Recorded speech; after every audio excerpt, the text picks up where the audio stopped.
বৈষম্য বিরোধী ছাত্র আন্দোলনে আহত শিক্ষার্থী আশিকুর রহমান আশিক মারা গেছেন। রবিবার দুপুরে বঙ্গবন্ধু শেখ মুজিব মেডিকেল বিশ্ববিদ্যালয়ে চিকিৎসাধীন অবস্থায় তার মৃত্যু হয়।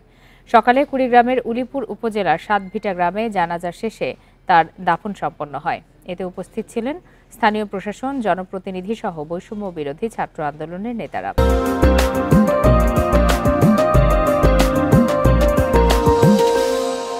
গত 4 আগস্ট কুড়িগ্রাম শহরে সংঘর্ষে আহত হন উলিপুরের পাঁচপীর ডিগ্রি কলেজের স্নাতক দ্বিতীয় বর্ষের শিক্ষার্থী আশিক। তাকে প্রথমে কুড়িগ্রাম জেনারেল হাসপাতালে ও পরে রংপুর মেডিকেল কলেজ হাসপাতালে ভর্তি করা হয়। 18 আগস্ট ঢাকার বঙ্গবন্ধু শেখ মুজিব মেডিকেল বিশ্ববিদ্যালয়ে নেওয়া হলে চিকিৎসাধীন অবস্থায় রবিবার তার মৃত্যু হয়।